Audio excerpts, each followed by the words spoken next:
Hey, what's going on, everybody? Thanks for tuning in today. We've got a great episode lined up for you with my good buddy, Mr. Hunter Aaron, out of North Carolina. Some of you guys might remember our recent episode we did with Hunter back in May, I believe, all about kind of, what he accomplished this season with his most recent success in Kansas. We get into a lot of really good topics on this one, and there's a ton of stuff to walk away from recovery, and kind of touch on a little bit of the stuff and the journeys I've had to go through this year, with wounding my buck, kind of hitting him, in a not a really good area and a long recovery process. So I wanted to kind of touch on that and maybe help some of you guys in case you get into that scenario. Like this will really be beneficial to teach you, the ins and outs of a waiting period and, stuff that can go wrong. And sometimes, you do everything you can and you think you made a great shot. Lots of really good lessons for a bow hunter in this one. So really excited to share it with you. We finished the episode off with a little update on my Kansas trip as well. So I didn't want to interfere with Hunter's story at all, but we kind of touch on what's happened to me last weekend in Kansas. So I hope you guys enjoy this one. Let's give a huge shout out to Osseo Gear for this episode. They make this podcast possible for us, so huge shout out to them. If you guys are looking for any really good camo to get you through, especially now that we're getting towards this later season, really suggest checking out the Osseo late season bibs and the jacket. It is incredible. Cannot wait this year to get after some deer during like late muzzleloader and get to test this stuff out in the negative temps. So tell them we sent you. Use code RUNGUN20 at checkout. Save 20%. Also, huge thanks to our other sponsors, Painted Arrow Outdoors, Lone Wolf Custom Gear, Timberwolf Supply Company. Real quick shout out for Timberwolf. Everything right now is 80%, guys. 80% off. Logan, unfortunately, is kind of having to close down. So your benefit, got some great merch. Really good hoodies. If you're looking for a nice layer, these hoodies are great, and get a good t-shirt and just go support him. He needs it. He's a great guy and got some great products. That being said, let's get into our quote of the week, and then we'll jump into today's episode. This one's from Ralph Emerson. I really like this quote, and I thought it meshed really well with today's episode. Ralph says, "Life is a series of peaks and valleys. The trick is to enjoy the peak and have faith during the valley." Couldn't be more true, and really suiting for this episode, like I said. Let's get into today's episode with my good buddy, Mr. Hunter. So what's going on, brother? Pleasure to have you Dude, joining us again, man. yeah, no, when you shot me a message today, I actually went back and checked. I was like, I feel like I was just on there. And I We- looked, it's been over 6 months, so It time's has. flying. No, and Yeah, I was time's flying. looking at it, dude, and I was like, what better timing to have you back on? Because I was like, we got to have you back on in the fall, and like you've been like a huge support, for me, and I was really excited to see how you were going to do in Kansas. I just knew you were going to get on one. And then Yeah. like we just been back and forth this year, just kind of rooting for each other, and it's just been awesome, man. I really thankful for your support too, man, because like there's nothing better than that. Yeah, dude, to see your success in Iowa, that, like I told you, to pack it up and move west to chase a dream and for it to just come full fold for you. It's been awesome to sit on the East Coast here and dream about and see it come to fruition for you. I appreciate it, man. But Thank man, you. no, it's been great. It's been So an incredible season, dude. I am in love with this area. It's been amazing.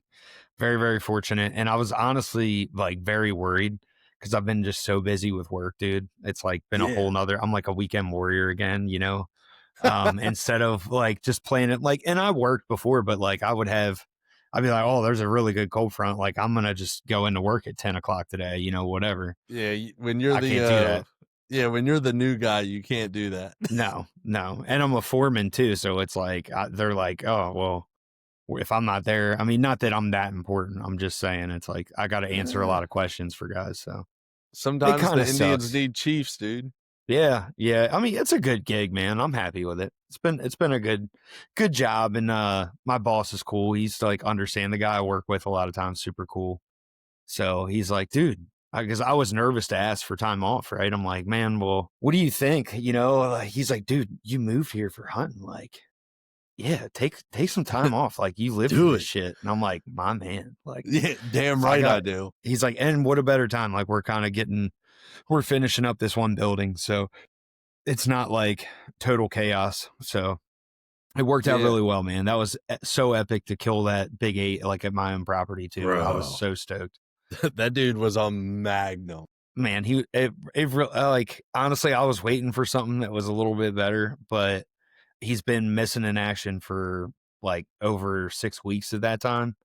And I was like, even cooler, dude. I can't wait to share this video with all you guys, all you listeners, and you get to see this. Cause like that morning I sat in my truck and I did a little B-roll, which I hadn't been doing much of, but I was like, I just feel like I'm at the point where I'm hunting a ghost and I just need to kill if a big mature deer comes in, I'm not passing it. Like, I'm done. I've only got a couple days left in my vacation, and like I knew I was going to be a weekend warrior, and I'm like, just feel like the time's right, man. And that thing showed up out of nowhere. Super, super cool. But it was great. The way I had positioned myself and the access and everything that went into play on that deal was just textbook, dude. Like, I seen him, he disappeared, and I knew he was coming right down in the creek bottom. And I'm like, you're so dead, dude. You see him 70 yards out, you're just like, oh, you're dead. You Yeah, don't know it yeah. yet. Oh, yeah, dude. Because I'm like, every deer that comes down in that draw just funnels in just behind me at like 20, 25 yards. So, Yeah, yeah, sick. yeah, Yeah. No, that deer was a hammer. yeah. Thank you, man. I was honestly floored to death with him because it's always been a dream to kill like a big 8 like that, like a 150-inch 8. Yeah, we did tape him out. I waited a couple of days before I taped him out, but he was like 155 as an 8, and I was like, it didn't That's matter. yeah, that's doesn't matter, but that's us. No, That's a toad. he was just thick, man. Like, Yeah, awesome. And the video is incredible, dude. I cannot wait to share it with you. So, enough about me. This isn't about me. This is about it can be about you. We about all do the thing. hey, man. No, this one's we're really excited to have you guys listening today. We're going to get into kind of like, your most recent success in your out of state hunt in Kansas and dive deep into that. I know when we were talking on the phone about it, you were like, dude, we gotta, like, this is just a really cool story. And I was like, dude, absolutely. And just to get like the recovery stories, the stuff like that, like, there's a lot of valuable stuff. I feel like all of our listeners can take something away from what we're going to get into without spoiling it. But man, like, give us a little breakdown. So like, you went out there with, you stayed with a friend. Is that right? Yeah, so a good buddy of mine, yeah, I actually worked for him at one point. Summer after college, I did directional drilling for him back in Maryland. And he ended up, what was that? I think it was 2021.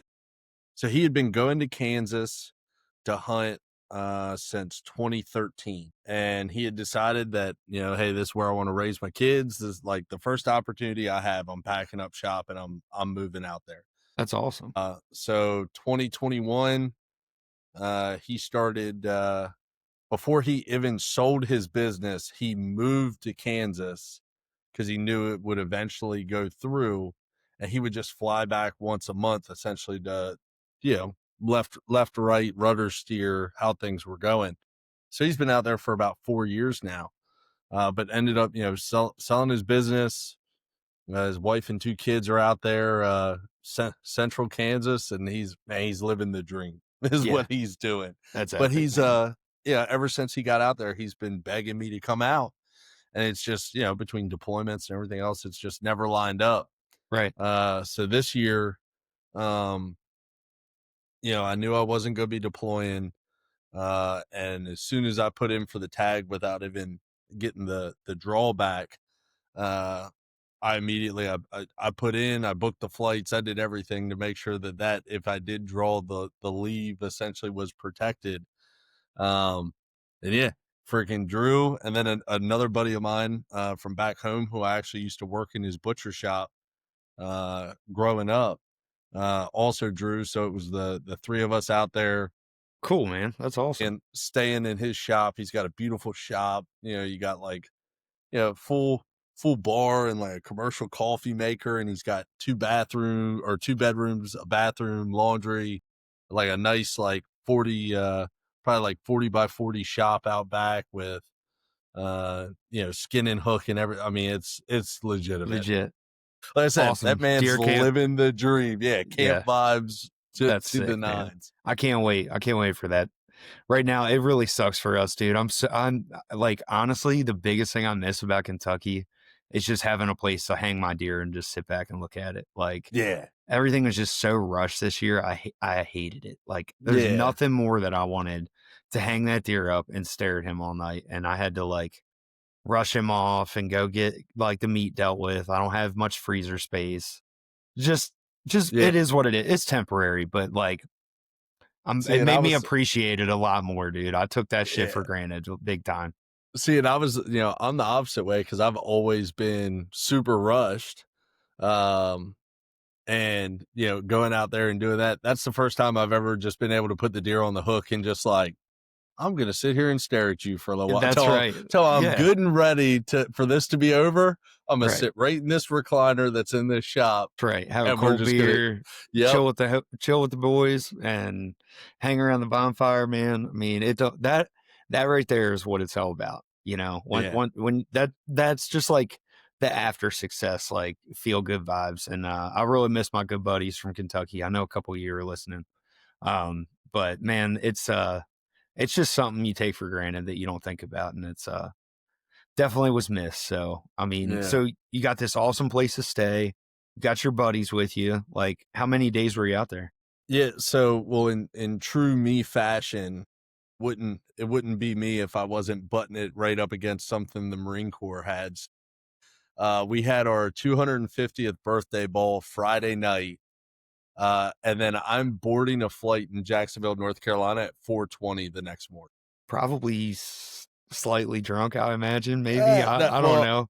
I had to drive, so I had my Okay. I had my 3 beers, ate dinner, and played Okay. politician a little bit, and then I Yeah. think I was out of there by like 9.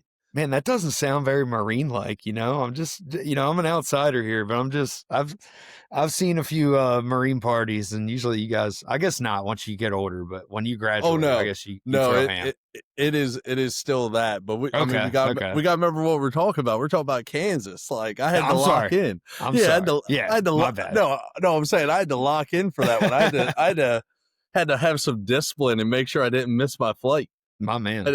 My dad asked me, he was like, because the shutdown and everything was still going. He goes, what are you going to do if you get there in the morning and they cancel your flight? And I was like, Stafford, Kansas is 2 hours or 21 hours and 1 minute from my doorstep. Yeah, I said, I'll be hunting Saturday morning. I promise you that. That's right.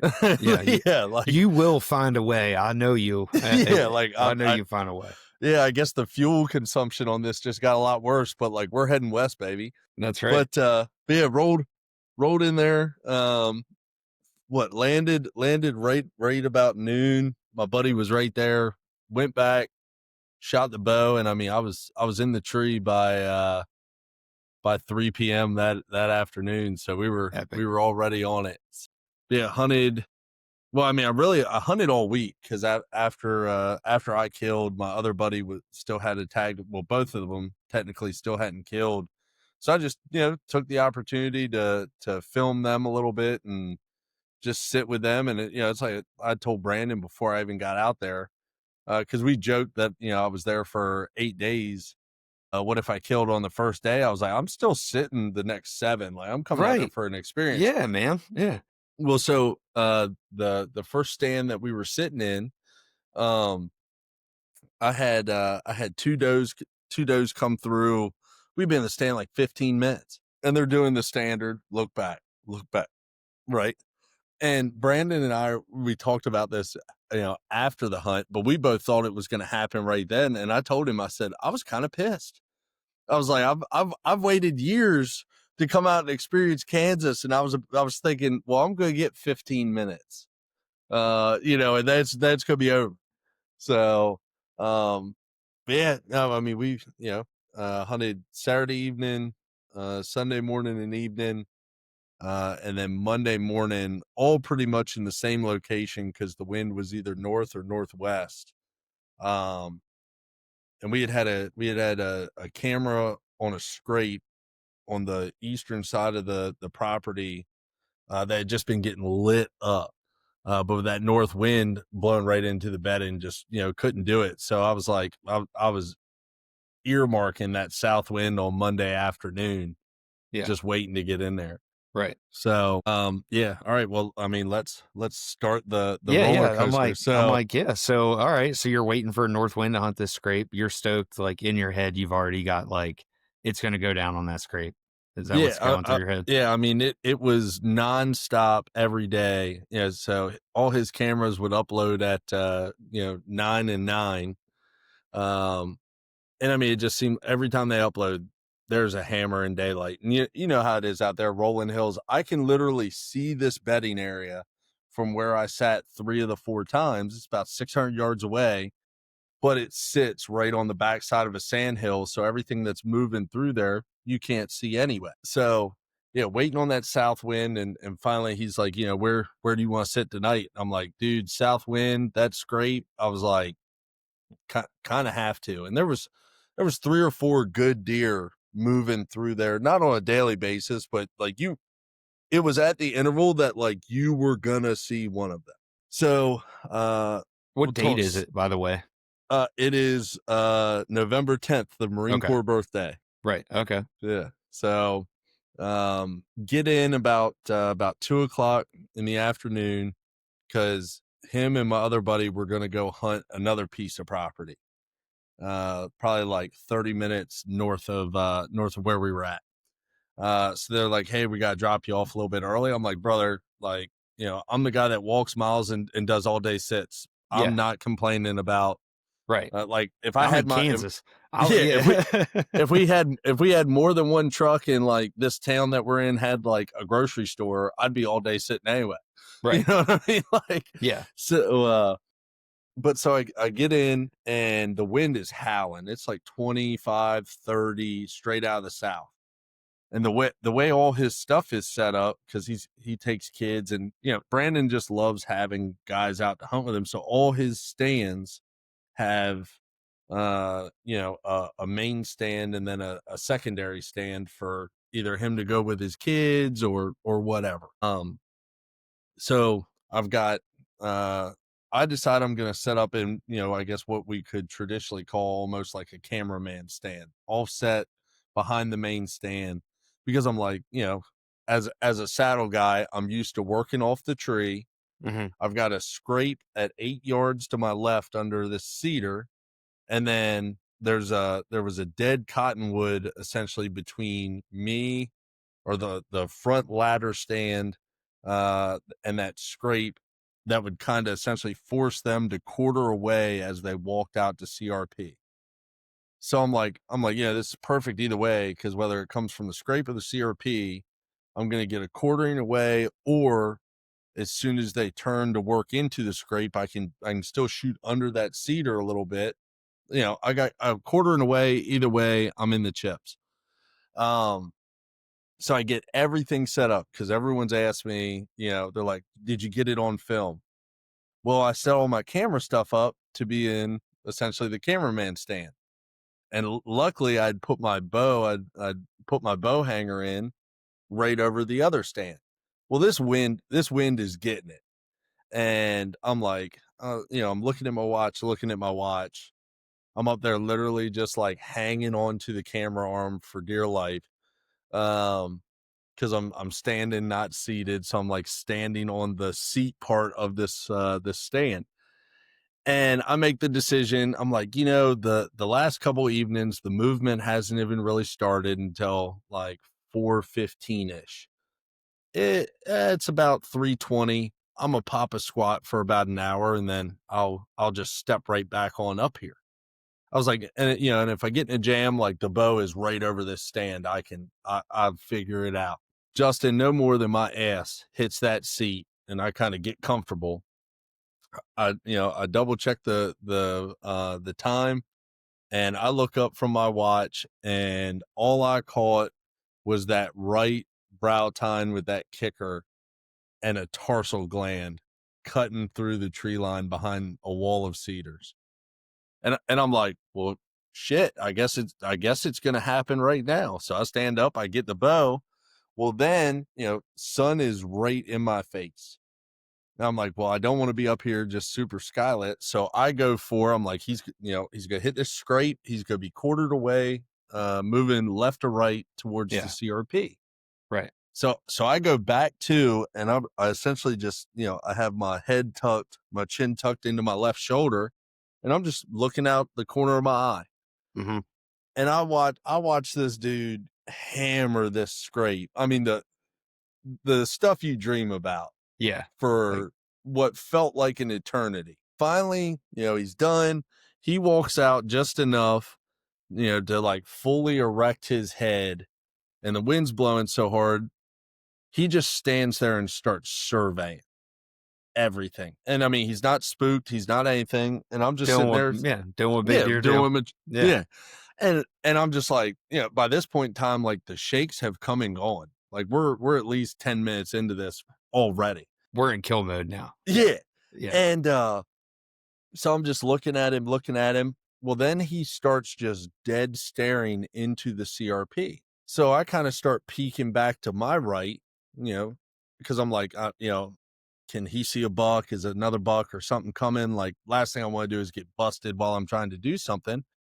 Well, then I turn around and look again, and he's gone. He's just not, like, in my field of view. He is not there or on the scrape. So I immediately start to turn, and as I turn, I see that he's, AS2 walking back under the scrape under that cedar. If he went back to the right, I had no shot. If he decides he's going to head straight east, I've got a hole that's probably a little bit bigger than a basketball, but I can literally see the trail. So I know that's where he's going to be at about 28 yards. Or if he decides to press south, I've got a pretty big, I'd call it like 6 to 7 foot opening at 18 yards. And so I take that opportunity right then to draw, because I'm like, he's back to, his head's in the cedar. I'm good. So as all big bucks do, he gets to that spot and he decides he wants to survey for a second. So I'm up there now, I'm full draw, just waiting on him. He makes his decision to start pressing to the south, so right to left of me. And what I couldn't see was that there was another down cottonwood, essentially completely masked behind one of these cedars. So I'm thinking he's just going to stroll along. I mean, I'm already through the brush. I'm locked on just behind that shoulder. Well, he goes and jumps that cottonwood, and his momentum starts to carry him through that hole.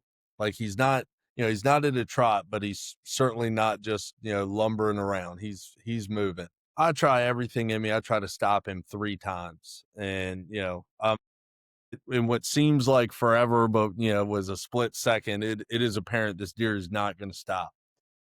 So I swing as far left as I can, lean out over the stand, and when he gets there, essentially like shooting on a lead, cut her loose. And probably, I don't know, not patience, because I was running out of time, but I definitely, I punched it. And what I couldn't see was that essentially right there at the end of that window, that trail either goes left or goes right.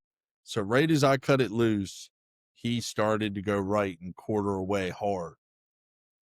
So I run it up in there. I ended up getting the front of the guts, liver, and then lung on the way out. Okay. But it happens. I know Brandon's up the road.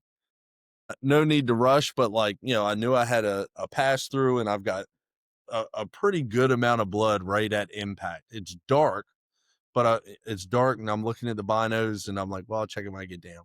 Yeah.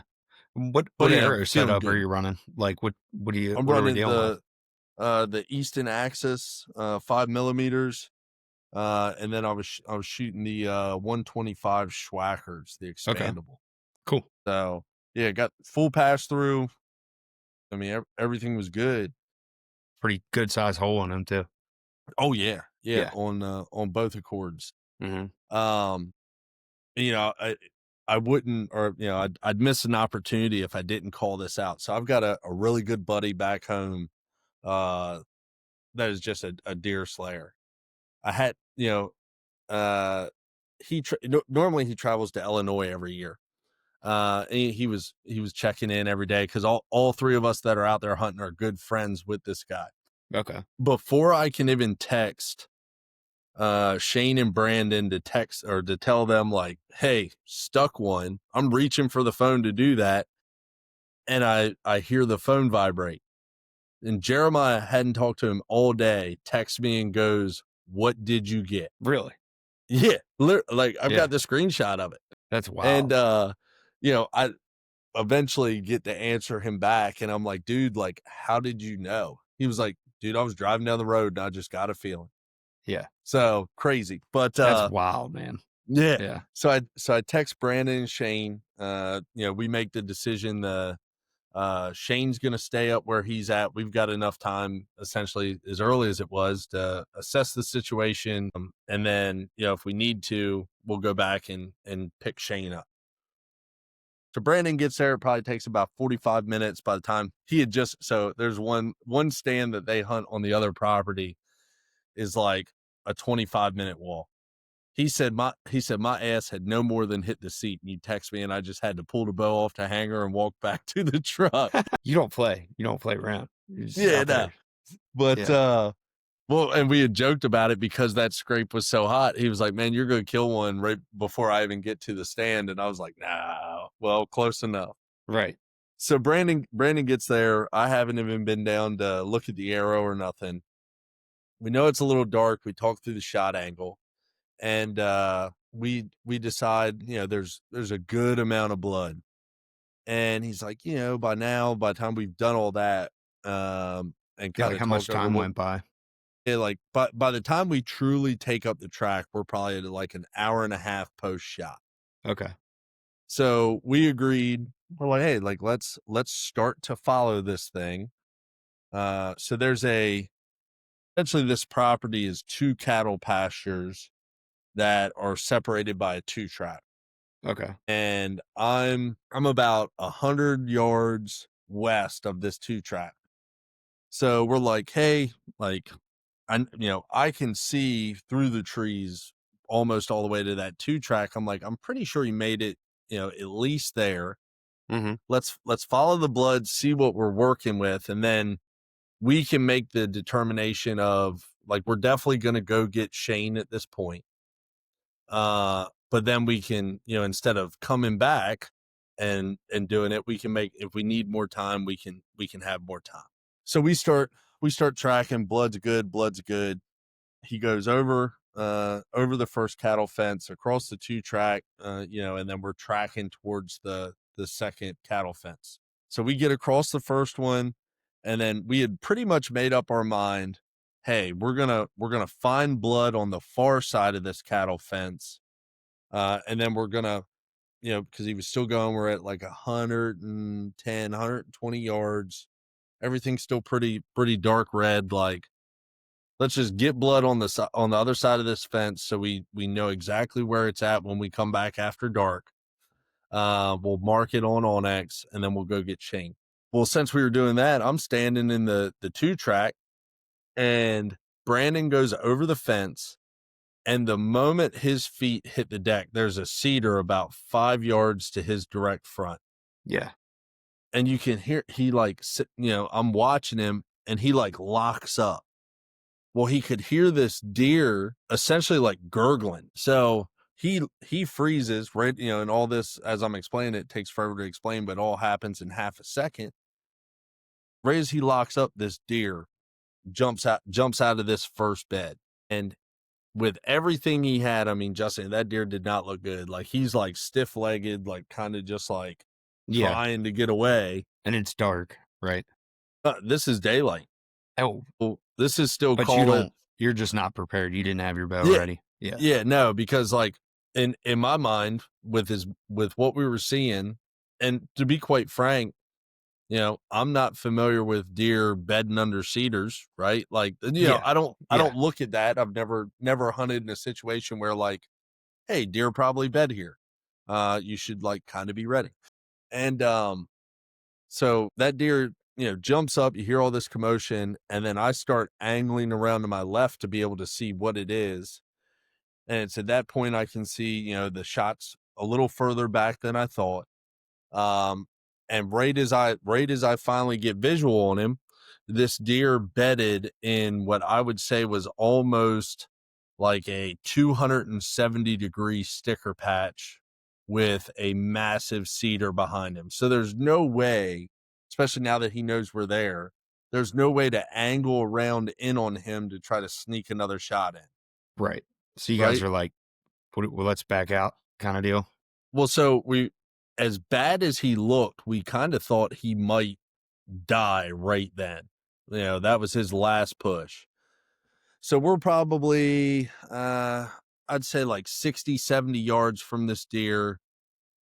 He would have his head down and then you could see his rack come up over the sticker brush.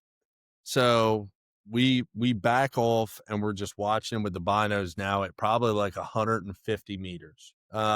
We sit tight and we just keep glassing him, and he's looking all around. He's not, focused our direction, because what we wanted to do was ensure that he stayed bedded there at least until dark. So about 10 minutes left before shooting time.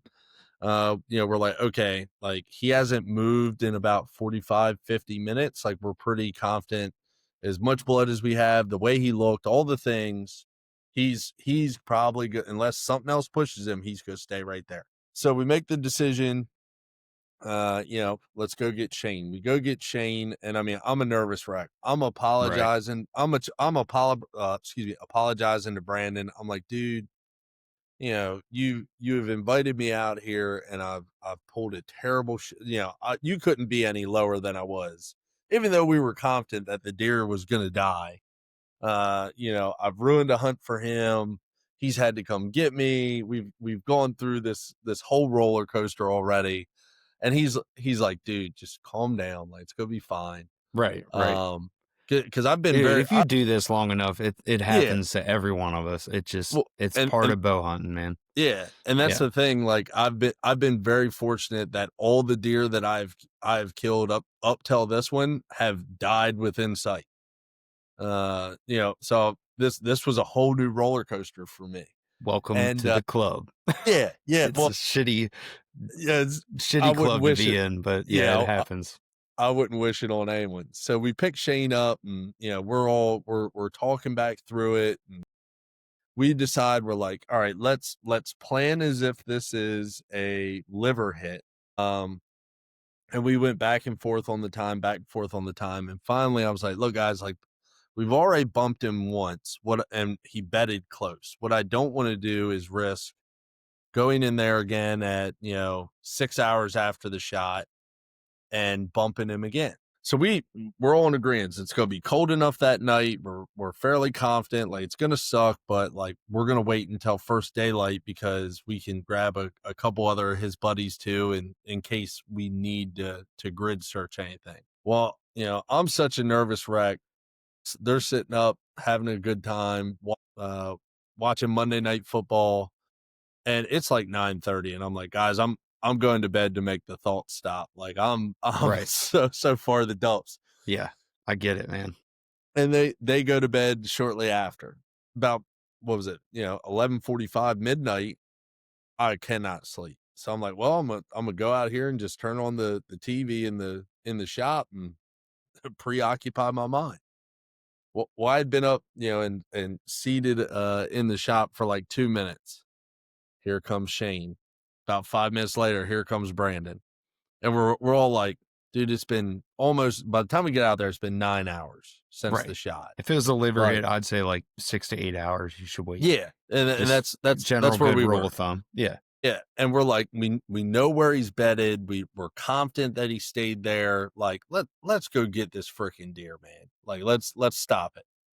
So we rally the troops. The three of us get in the truck. We're pumped to the nines. We just know we're going to find this deer. The jams are on the Oh shelf. yeah. Oh yeah. We are on a cloud Right. heading out here because we know. Yeah. Yeah. Oh, we get there and I'm like, hey, first thing, I was like, let's go in on the 2-track, and put the lights over there, see if we see anything. So swing the headlights over there, because I was thinking if he's still alive and in the bed, we'll see eyes, and you know Yeah. well as I do, the deer out there are so used to pickup Trucks trucks and because the stuff. cattle Yeah. farmers, like, that's not a thing. Right. Put him over there, nothing. I'm Hmm. like, all right, well, he must be laying there dead. So, again, headlamps mounted, off we go across this pasture. And we get there, no deer. Plenty of blood in the bed, That's no good. deer. That's a good thing. Yeah. So then we're Like like, that didn't happen for me on my last, like on the 10-pointer I killed, man. Like we kicked him out of his bed and there it was dry as a bone. There was nothing. yeah. So Well, so I can only assume, he was doing, because he was, like I said, in rough shape when we jumped him. Well, we looked at essentially, all right, there's 2 possible trails he could take, and we started pushing. And after about 50 yards in 2 hours, I mean, we're finding blood that's like no bigger than a thumbtack every like 15 yards, just because we're following this trail. I'm like, right. guys, like, we're never gonna find this deer in chest high CRP right now with this little blood. Yeah. Just mark We this. Yeah, Let's come back tomorrow. Yeah. yep, mark it and pull it out. So then, I was in bad shape. I was really high. Well, then I'm in bad shape again because I'm like, dude, like, no Yeah. more blood than that. Like, maybe he got his shit together. Like, Yeah. I was, and I kept saying to myself, I was like, I know this deer is dead. Like, based off the hit, based off what I've seen, this deer is dead. It's just a matter of finding him. And Right? like something that doesn't really get touched on much is just like it's such a fine line between going and looking for your deer and being patient. And I think all of us inside we try to be more positive. I think I'm like I'm a very positive person, but I hate to be like the Debbie Downer. But it's almost every time I put a marginal shot on a deer, I'm like so negative. I'm just like, Yeah. this isn't good. This is because like you almost got to mentally prepare yourself for the worst because you have such high hopes. We live for this, and it's like everything comes together, and then you're mad at yourself. You're like you're in this big glass box of emotion, and like it's really easy to like make poor decisions, and the biggest thing that I wanted to touch on with it before you continue was like what I learned from this last buck that I gut shot. And that was from the tracker about rut deer and giving them like 24 hours to Yep. die because they're so much tougher right now. Like their bodies are like, they're like literally walking freaking zombies, dude. Yeah, I mean, Like, imagine if all of us had full up round T levels and then yeah, adrenaline through the roof, right. and you're like, "Hey, you got to survive." And on We're top of it, their we're all bodies, gonna I turn. didn't know, but they produce like 3 or 4 times the vitamin K that they normally do during the rut to heal Really? from fights. Yeah. So like that's what I'm saying is like their their ability to live during the rut is way, way, way higher. Like normally for your deer, you wait 12 hours dead. But in like the rut time frame, you got to double that. And that's what all these trackers are on agreement with is like, we're not going to even attempt to track your deer for 24 hours. Like, Really? I didn't yeah, I didn't know that. I mean, but it makes yeah, perfect sense, right? Like, yeah. So that's, I dudes, just wanted to like share that with, our listeners, like, that might shoot a deer this weekend or next weekend, or like, if it's not perfect, man, like your best possible bet is to just give that deer time. If he's dead, he won't be any deader, like, but if you yeah, push him, you might never find him. So it's like, so yeah. you get to this point, you're at nighttime, you back out, your spirits are extremely low. Like what's the vibe like on the way back home? Oh, it was dead silent. Yeah. Like, I have I have a video, of us going down this dirt road at, I think it was like 159. And like Jason Aldean's on the radio, but the volume's not up. it's Right. dead silent. We're all just like, because we were just so sure, right? So, and at that point, with the limited amount of blood and everything else, like, I've already started looking up where's the nearest dog tracker. I'm trying to prep for the next morning, and we get back, and I'm like, all right, let's all try to get some sleep. I was like, here's the game plan. We got one extra guy we can grab in the morning. We're gonna go in. If we don't find blood or get back on blood in the first hour, this gal that I'd found on one of the websites that'll direct you to the nearest tracker and everything. I forget what it was. But she was like 30 miles away. I was like, at that point in time, I'll make the call. So we go in, and it was kind of rinse and repeat. We're finding, super sparse blood, like, I mean, a thumbtack size piece of blood on a trail every 20 yards. Yeah, and And you're in the like I said, CRP, right? yeah, we're in chest high CRP, and we're essentially just following trails that are pretty hammered down. Mhm. We had tracked like 150 yards one direction, came back to last blood, because at that point it was so limited. We were like, maybe we start turning this into a grid search. So we grid searched one area real quick. We came back, and then it essentially stopped right at a cedar. Okay. So I got thinking, and I was like, I mean, he was bedded under a cedar before. I can't Mhm. find blood. So I circle around the backside of that cedar. Sure enough, another bed.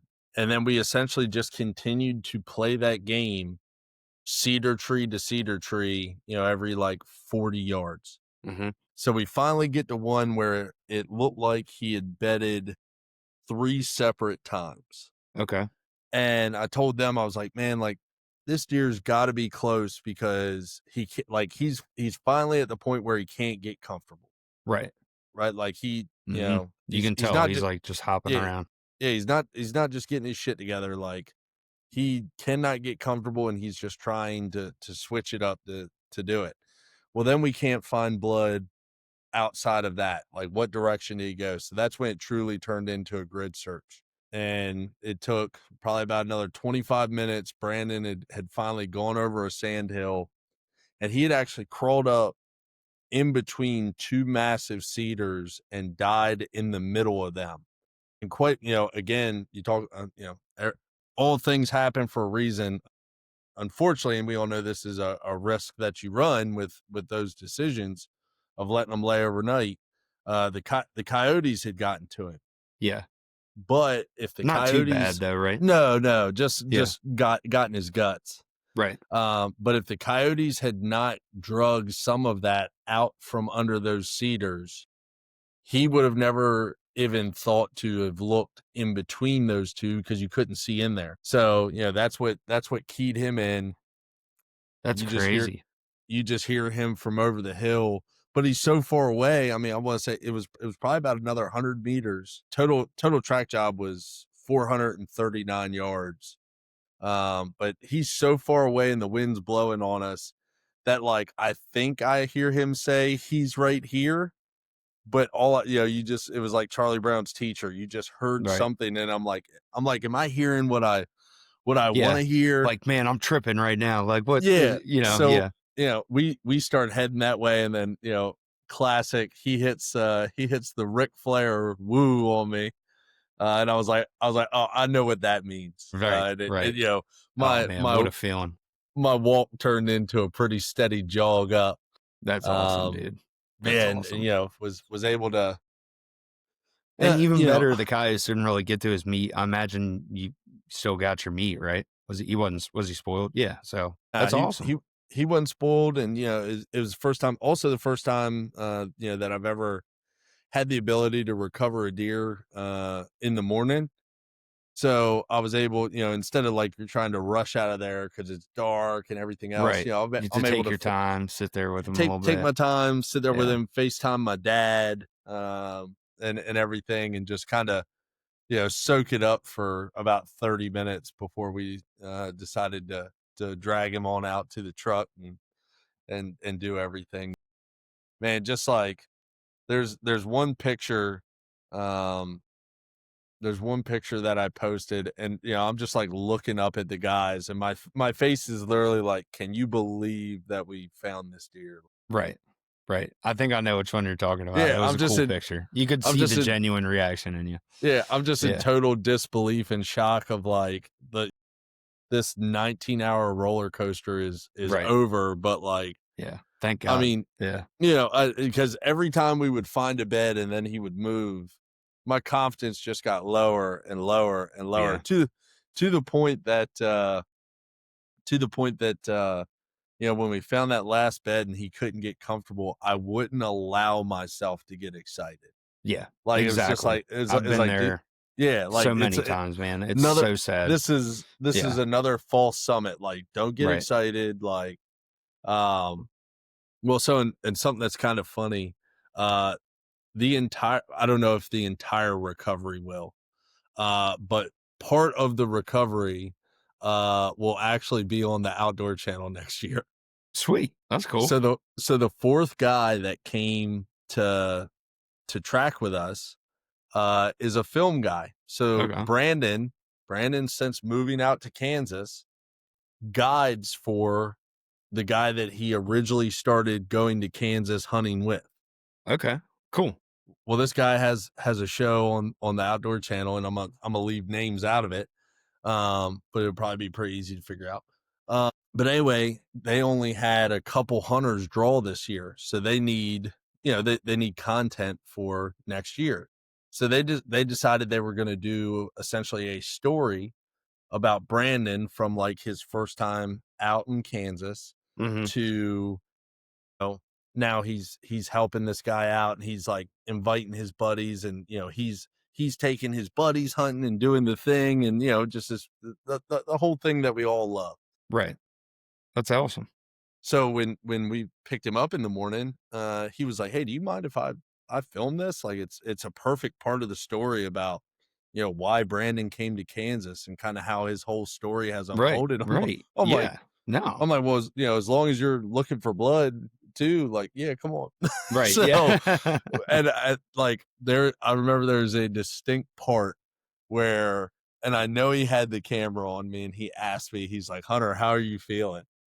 And I'm just like, dude, not good. yeah. Not good. Like just, while we're looking, but it was awesome because he was there, a guy that actually knows how to run a camera to take like some really good photos. Yeah, like that even better. That worked out. That's what my brain went immediately to that. It's like, oh, cool. So you got some really good pictures then too. Yeah. Well, and it's funny because obviously I've always got my camera on me. Well, I had my one buddy take some photos. And there's those photos, and then there's the ones that once I handed my camera to the guy that runs that thing for a living, it's night and day, right? Right. So, but that's epic, man. That's so cool. Just freaking rode the. And then you got to hunt with your buddies the rest of the week.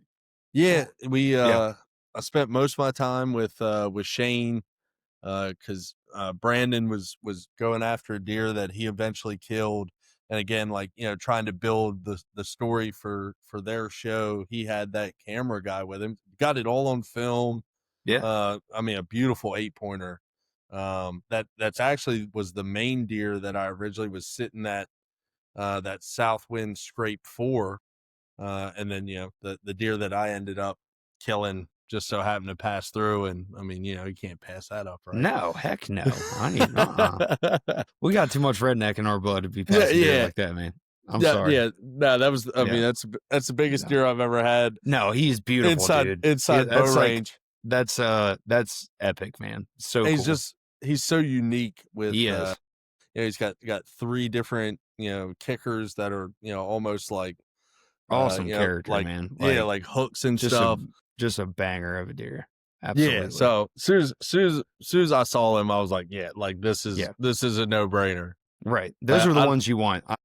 Like some of my friends were like, well, what should I? I'm like, if you look at the deer and you're like, oh yeah, like then send it, man. Like that's all you need right there is that golden reaction of like, yep, that's a shooter. Yeah. And Brandon and I had talked about it, and because he's been keeping us up to date with trail camera photos, and I mean, me, him, and Shane are in a group chat that essentially goes year round, but Right. every day he's this guy's back, whatever.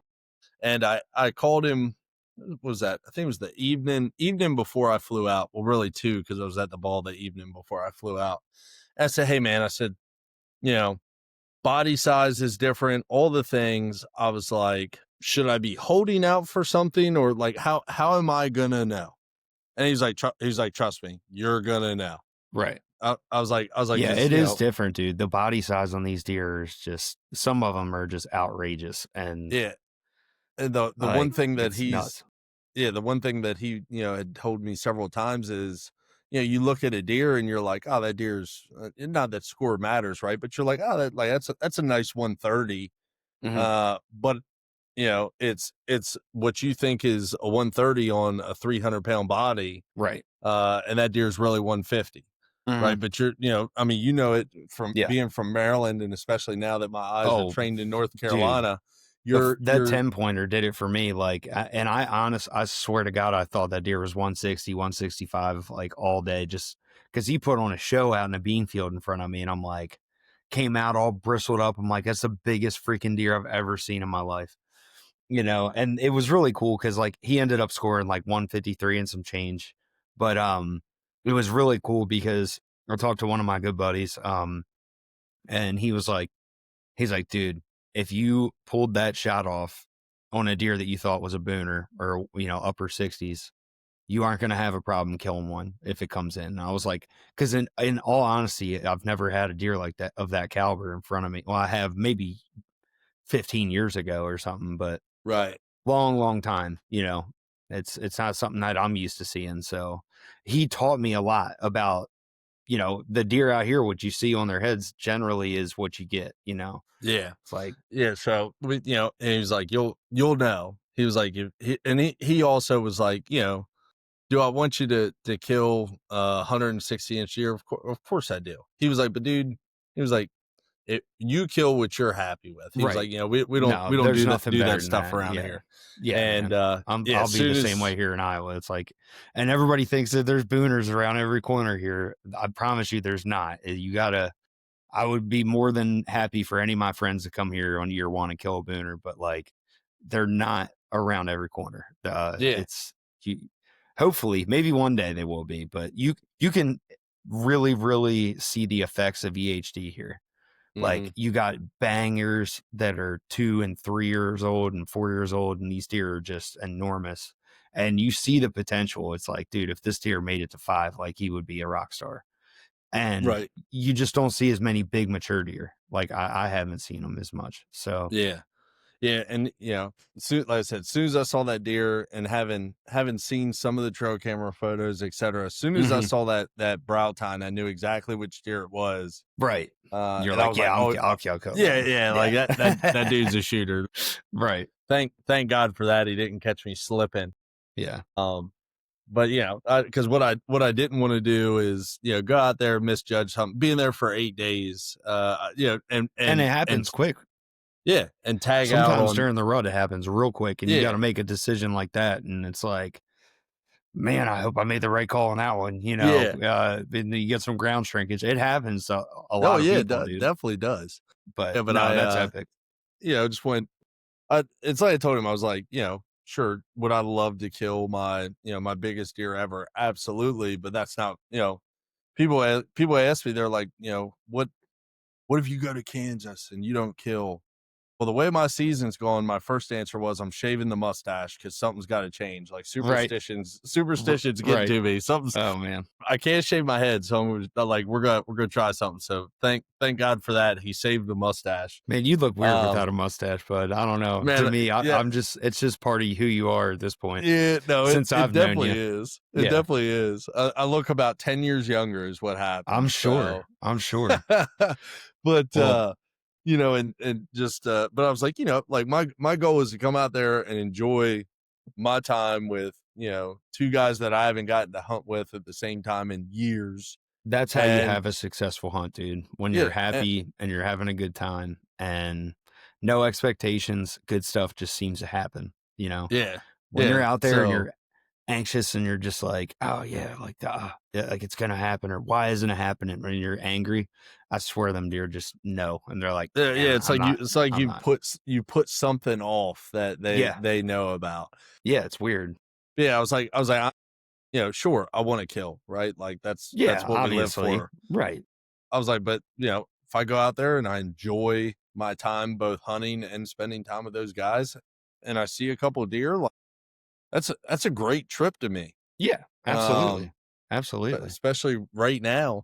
Yeah, and you It was timed it perfect. just right. Yeah, Yeah, that it was was kind perfect. of that was kind of how like so.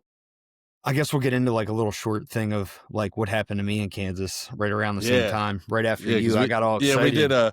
we did a battle handoff, man. Yeah, I was fired up, man. I'm like, oh man, like one of my good buddies just killed. Then my other friend, Jake's wife, Lauren, Zipper, she killed a Yeah, I giant, saw that. Yeah, they get after it hardcore. They are some killers. I really enjoy them too.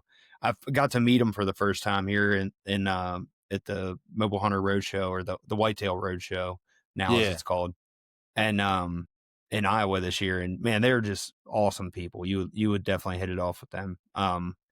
But yeah, they were talking to me. I'm talking to, we're just like awesome. They came in when I shot my buck while they were heading to Kansas. That was really cool. They were in Des Moines, and I was like, "Oh, come holler at me, man. Like I'm not too far from there." And they were like, "Oh, absolutely, dude. Like we got time to kill. We're just burning down the road today." And I'm like, "Sweet."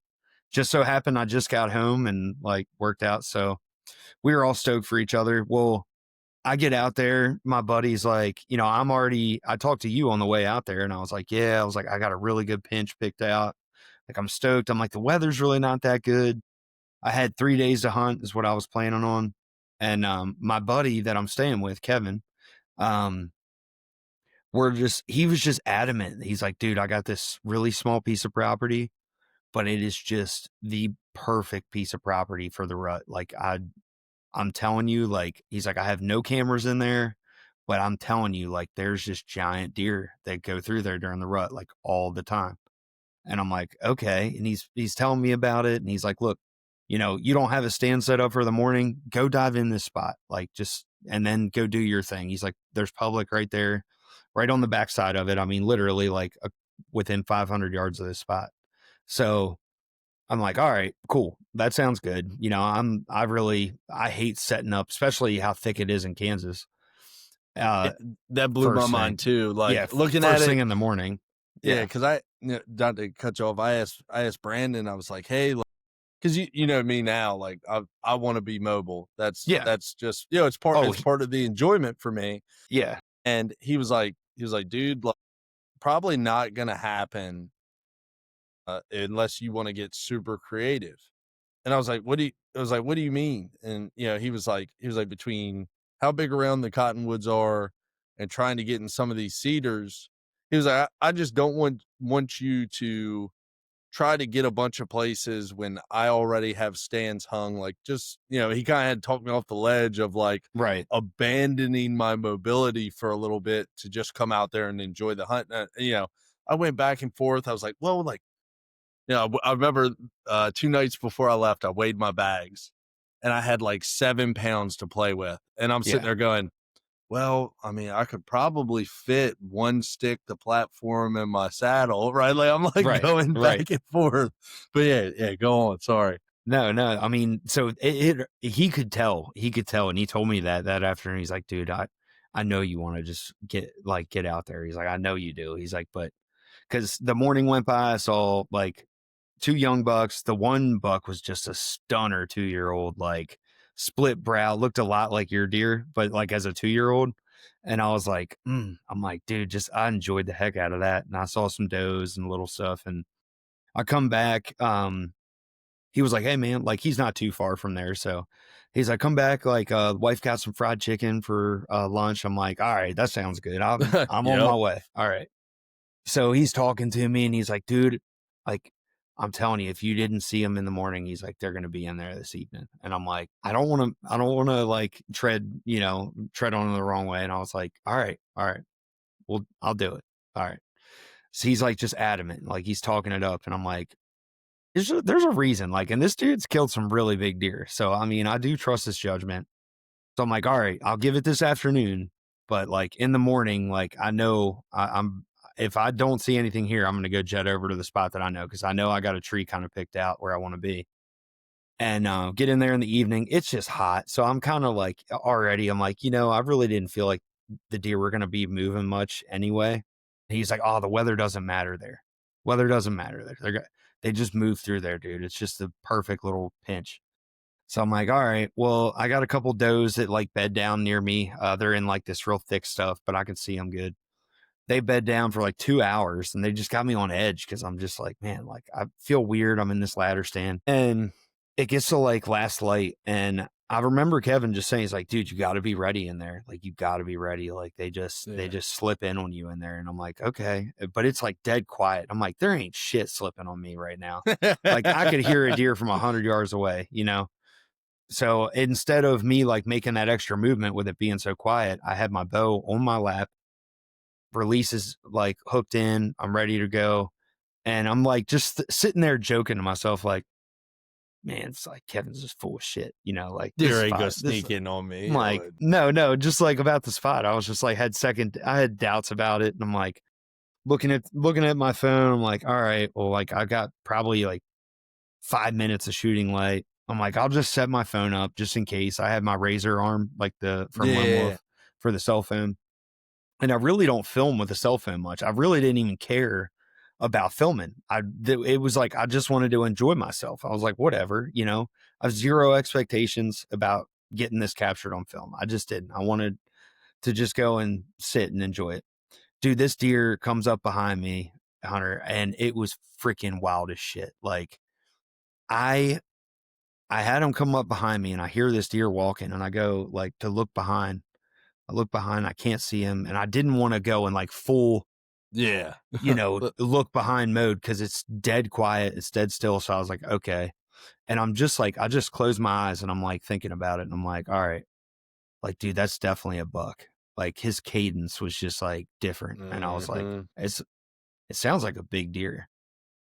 And I cannot turn, and this deer is directly behind me, and he stops directly behind me. And I'm like, shit, like, I wonder if he's getting my like thermals because it's kind of about him.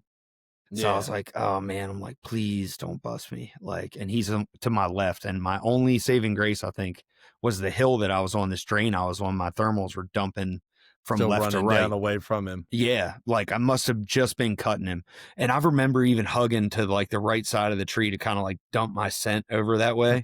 Please go this way. Yeah, exactly. Like that was a thing. Like that was you're just mind bending. But I'm just like, yeah, I remember hearing Andre talk about this shit. I'm gonna dump my scent over here. Yeah. So that's right. Put it in a book. Let's go. Well, and it worked out good too, because then I could kind of see a little bit better to my left. Dude, this deer, like he funnels in just next to the stand, and I look under the stand, and all I see is tines, and I'm like, oh.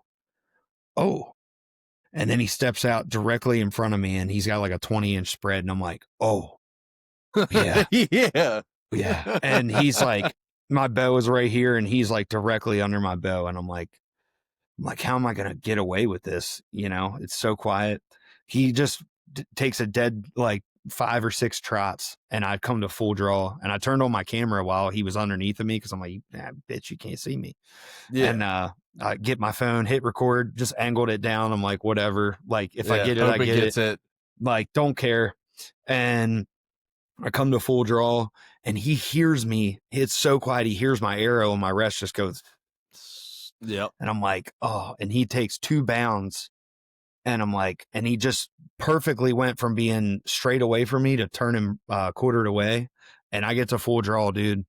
And I send it. Like I put that pin right where I thought he had his arm out, like his front left leg out. Front left forward. Yeah. And I'm like, even better. And I'm like, boom.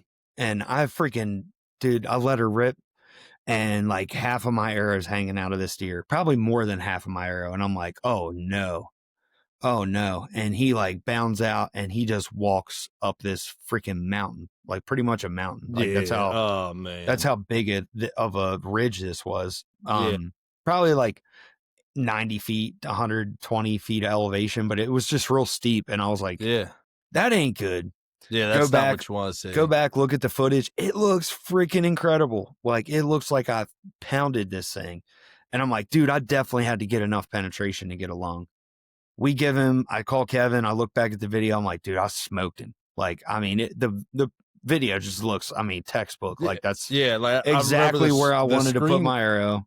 Yeah, the Yeah. screenshot you posted, I was, when I was clicking through stories when you posted it, I like, I listened to your whole thing and then I like look at the picture and I'm like, how does That's a that make dead deer. sense? Yeah, how Yeah. does that make sense? Dude, so we go to track him. We give him 3 hours because I was like, and Kevin's adamant. He's like, dude, you smoked that opposite shoulder. Like, that deer's toast. Like, he died on the top of that hill. I'm like, man, like, he went up that hill. He's like, they all go up top of that hill. And I'm like, oh, okay. Like, Good dude's been here. I'm gonna listen to yeah, him. we go there and he's like, no problem at all, dude. Like, and we got permission to track over there. Like, it's all good. I'm like, okay. Cause like it goes to that and then it goes into public just over top of that. So I'm like, all right, like whatever, we're good. And then we go in there. I got decent blood, but immediately I'm like, that's muscle blood. Like, it was like darker. Yeah. And we track it for like 400 yards, man. Like, cause we're just thinking, like, I had a little bit of hope because it had some bubbles in it. And I was like, all right, well, like, let's push this deer if we got one lung. Cause I've heard a lot of times that's the best thing to do. Yeah. Like, when you get a one Fill lung 'em up. hit is to just push them and then give them that extra energy. Cause when they're walking, they're trying to slow their heart rate down instead of speeding up. So if you get them like fired up, you'll kill them just like that. Cause they got to use more capacity for their lungs. Well, we find nothing. We go back, we sleep. I tried to sleep. It was terrible. Yeah. Go back the that's next not morning. real. No, It's go not. back the next morning. I'm deflated. And man, we couldn't find him anywhere, dude. No blood. We brought Kevin's dog with us. She picks right up on the trail, like immediately. And I'm like stoked about that. I'm like, this dog just like, just snorting, Yeah. following this blood trail. And I'm like, oh, dude, like this is gonna be our saving grace. Like, and she gets directly to the end of where we lost blood at. And then she starts getting confused. And I'm like, oh no. So we grid searched for like 6-7 hours on Sunday everywhere. We Yeah. did like 5 or 6 miles and nothing. But shit happens, man. The only thing I can think is when he pitched that arm forward, it brought his shoulder plate down. And I mean, I hit him center mass, like, but hindsight, I really should have known. And I've heard so many of my friends say to aim for the middle of the body. But with him being that close, and I rushed it, dude. Like, I look back and I'm like, I totally rushed the shot. Yeah, and it's it's this. I think one, adrenaline gets up. We've all been guilty of rushing a shot, right? But I also think there's that little subconscious part of us that watch how bucks move during this time of the year where they can go from a complete standstill to a trot immediately. Right. Because they're just following their nose and doing the thing. Yeah. And it's like, hey, he's all forward planted right here, right now. Get it there. Exactly. It was like an 8-yard shot, but and I'm way higher than I normally am. I'm like 16 feet up, which I'm not used to like anymore, which sounds funny to even say, but like I'm just not used to hunting that high anymore. And that angle and with his shoulder being pitched, I think I hit the top of that scapula, dude, and it just smoked it. Like right at the wrong spot, pretty much. Like, I think if I'd have hit it more forward, probably would have busted through, but I hit like the tail end of that strong curvature right on the backside of that. It definitely punched through it, dude. 100% had to punch through it because like the arrow wasn't floppy at all. Like, it was solidly lodged in him. And that was what gave me hope because like them cedars were thicker than snot, dude. You could not walk through them. Like, you had to push through and all these. You didn't find the arrow? Never found the arrow. And my only thing is like, we must have pushed him that night and he just went forever. Or he's just alive with an arrow in him, which makes me heartbroken. Like, I just feel like an asshole. I mean, I know. But it's tough, man. Yeah, riding that same roller coaster of it's one thing, and I think everyone will agree with this. it's one thing to, you know, be hunting your own back 40 Right. and have a shot not work out. It is completely different when you were either hunting like, you know, like we were on someone else's land, Yeah, and or I if felt you've or terrible. Like yeah, or if you've here gone. Kevin gives me a spot to go hunt and like goof it up, but he's like, dude, like he's like, honestly, I'm not upset with you whatsoever. Like he's like, that is the biggest deer we've ever seen on this property. Like, and I'm like, I would say he was like another like mid 150 class 8 point. Like he was just a hammer. And Kevin's just like, dude, like I would have put my arrow right where you did. Like I'm not mad. You made a great shot. Like I'm like, I thought I did, man. Like It's one and he one of put those in, things. yeah, we put in every ounce of effort we could, dude. We were so exhausted. And I was like, what do I do? Do I like just start from scratch just for one day? I'm like, Yeah. I needed a reset, dude, because I was Well, so and low. dude, Like, I was in the same spot where like I'd already told myself, I was like, if we don't find this deer, like I'm did you say would you say you were gonna be done hunting if you didn't recover your I deer? I totally was. Yeah. And that's kind of how I felt too. And I just Yeah. couldn't, I just For like, for the sole purpose of like, you know, I've come out here, you've put me up at, you know, you've done so much for me, put me up at your house, right, I'm hunting your right, stands, and you know, the best I can do is make a piss poor shot. right. I just I couldn't put and didn't want to put myself, because you know, then you're playing with confidence and everything else, and it's like, man, like I would hate to then have another deer walk in front of me and I goof this up. Like I'd simply like I rather just you guys hunt. I'm here for the experience. Yeah. I'm gonna learn everything I can from this situation and just Yeah. enjoy being here And with that's you how I guys. You felt. I guys just get felt after it. guilty. You know, it's like you Yeah, just feel this guilt that you're like, oh, dude, like, it's and I just couldn't it's believe, like, I'm like, dude, Kevin was right. Like, day one, like, what? I'm like, what are the odds? yep.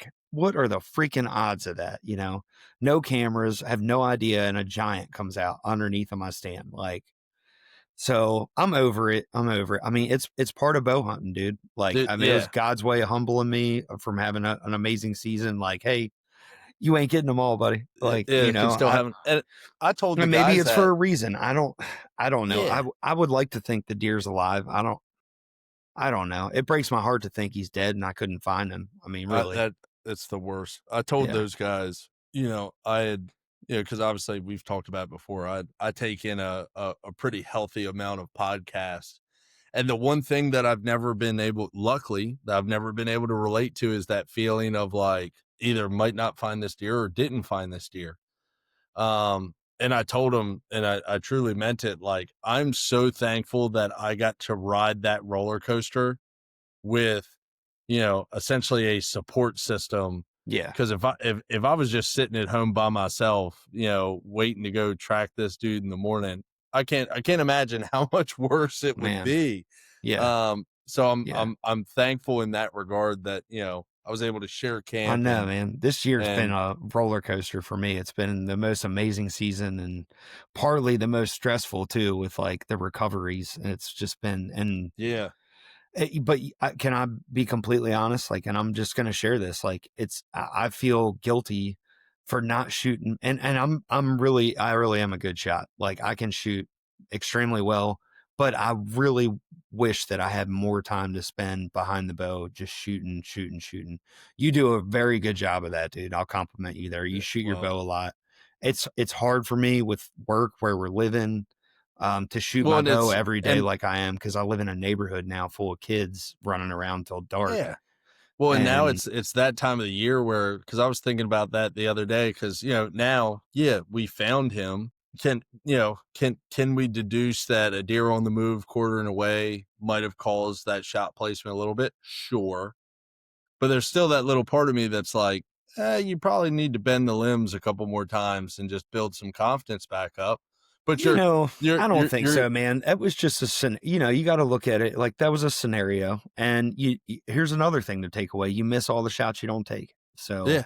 Well, it's and you know, literally a part of bow hunting. I don't care who you are, everyone's how had it. long you've been doing. If you haven't wounded a deer, you haven't been doing it long enough. I'm just going to be brutally honest. Yeah. It's And literally a part of this, and that's why they yeah, call it the highs and lows of bow hunting, dude. amen to that. And Yeah. it's that time of year where you're getting home and it's already dark, and it's like God, like But it makes me want to come back more fired, more hungry for next year to practice that much more, do more stuff, like be more consistent shooting. But I think another factor with both of our scenarios is surrounding yourself with big deer, because there's no preparation for that big deer firing you up. And it's not that I get shook up anymore. I don't, but it's your brain's ability to make the right choice in the heat of that moment, because it happens so fast.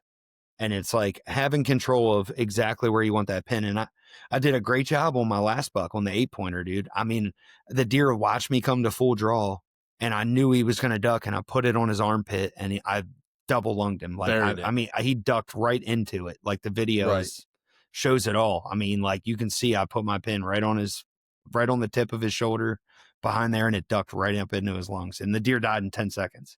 Yeah. And So tied to that as well, whether it's big deer or whatever it is, right? But like we all know what the emotions and the adrenaline and everything are, from going to full draw to shot placement to executing your process to then watching the deer run away. And I will say, like when I killed my deer back in 21, like thank God I had that on film. I didn't even have where he went straight. yeah. My brain told me one thing, and Yeah. you go That's back and another watch the huge film. thing for filming, Yeah. just for filming your hunts, just to be able to look at them, even if you don't do anything with the video, like to look 'Cause back at your shots is a huge yeah. favor in your pocket. Cause Yeah. it's like, okay, do I go recover him? Do I give him 24 hours? What happened here? Where did he go? Like all that stuff, so you can play right back in the field to go back and you're like, this is exactly where he entered the woods, or this is exactly where, I shot him at and he wheeled to the right. Oh, I don't even remember that, Yeah, because you'll data dump that with adrenaline so quick.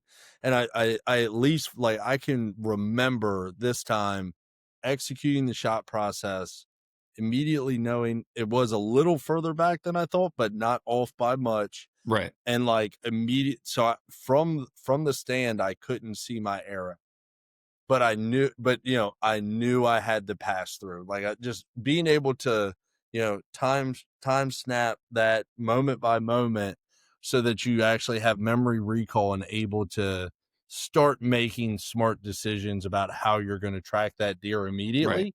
Right. But then, inverse to that, I made some great decisions up front.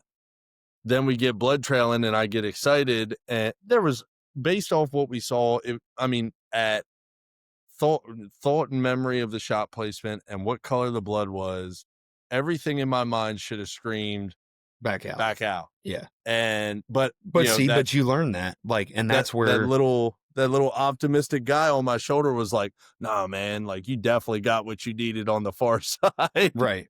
No, man, and that's what comes with time in the woods and doing this repeatedly, is just like knowing, when you need to go and when you don't, and like shoot deer. And that's the biggest thing I can't preach enough, is like, just shoot deer with your bow, just shoot does with your bow, because it's so much better to lose a doe than it is to lose a giant buck, and really to just get down your shot process. I mean, I think a big old mature doe is way more weary than any buck I've killed. Like, I mean, honestly, like most of the time, like the bucks are just like kind of like, ow, they don't give a shit. That old nanny, she'll blow you up in a heartbeat. They're quick to catch on movement too. They're like, oh, I'm out. So do that. Shoot some more does this year. And if you want to film your hunts, check out Painted Arrow Outdoors and Lone Wolf Custom Gear, and get yourself either a razor arm or a pocket arm, and film with your phone, because we've all got the ability to do it now. Well, dude, I tell you what, and I'll drop this on there, because I was debating whether I was gonna fly my camera arm out or not. Okay. Because I was like, man, like it's another thing to carry, like all this stuff. So I ended up actually not. And what I used as a camera arm is one of those like $9.99 trail camera mounts out of I got it at Tractor Supply, but it screws into the tree and then has the like wing nut that you can adjust the Yeah. the angle of it, Uh-huh. that will screw right into the base of at least my Canon camera, and my painted arrow fluid head that I have. It screws right into that. Nice. So if you're if you're looking to like minimize your setup, Yeah. It's a great little and addition. and still be able to film, Yeah. like or you don't want to spend the money on a camera arm, whatever.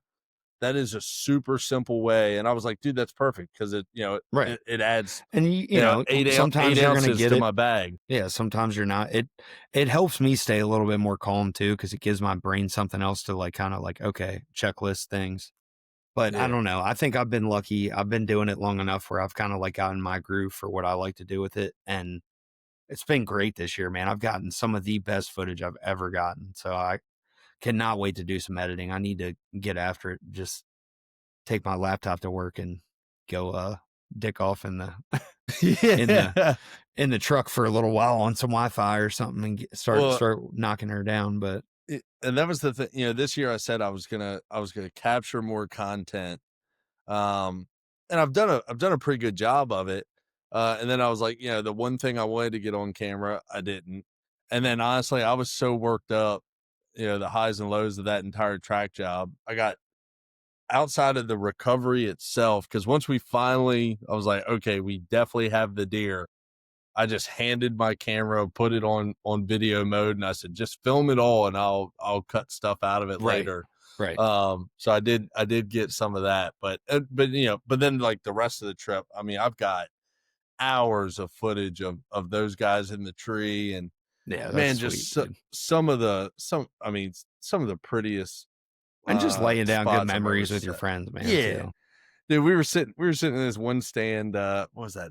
I think it was Thursday night. Yeah, Thursday night, because he flew out Saturday morning. And I smacked the horns together, and we were hunting. Again, we were hunting between, essentially it was like three cattle pastures that all joined, and you had one fence or gate that was open, so like just kind of like a natural funnel. And I smacked the horns together, and we had 6 different bucks at the same time Yeah. come in, They and it was do like, that out there. They yeah, it was they actually respond to rattling out in yeah, Kansas and Iowa. which was Yeah. crazy. That was the first time it Isn't ever it cool? worked It's for. Oh, it was freaking so cool. badass. Yeah, they come in and have a Mexican standoff 30 yards in front of the tree for like 15 minutes. You got 2 like nice like 130-inch 8-pointers. Right. They're all gonna be studs Yeah. in a year or two. And then you got like the 2 little 6-pointers that are just kind of like, man, why did I show up to this fight? Yeah. Just like It hanging out never on the fails. outside. Yeah. But That's man, epic, just man. I mean, some of the prettiest spots I've ever sat. Oh, it I is. was It's beautiful country, man. I was telling my dad, I was like, I've been seriously thinking about Kansas for about a year. I was on deployment and prepping the schedule and the Right. plans and everything. And I was like, I literally could not have asked for a better trip. That's Kill awesome. or not, right? But like, Yeah. just like everything you imagine that place is going to be, it Yeah. was. Right. From the hunting, the environment, the spending time with his family and my friends, it just could not have been a better. That's epic, man. Dude, we're getting a little bit excessive on this episode, but it has been such a blast hanging with you. I try to keep them we around do an that. hour. I appreciate all you guys that have hung with us this far. Usually I got 3 questions for you. I think I've already asked them for you back in May when we had you. So Yeah, I'm gonna probably. ask you one rapid fire question. We'll keep it short and sweet. All right, And I'll see if that I can is, do it. what do you believe in your mind? Like, what is the best character trait that a bow hunter can have? Man, honestly, confidence in yourself. Confidence. Okay. Yeah. I mean, because it is, if you don't believe in yourself, and we've all been there where it's like, why am I in this tree? And like, and I think it's also tied to, you could say they're married together, where it's like doing the things for the right reasons, or like having your house squared away before you go. Yeah. Like, you have to believe in and have the confidence in and the comfortability of like, why am I here to do this thing?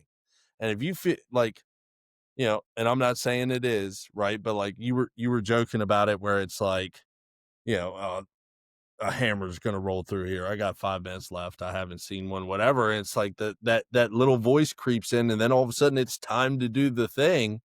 And like, we're all killers, but like there's a difference in, pull starting a killer and it just, that motor's already idled, warmed up and ready to go. Right. And I think there's a balance to it, but like, man, if you believe in yourself, it's same thing, right? Like the last thing you want to do is pull the limbs back, bend them back, and be going, man, I really hope this goes where I want it to.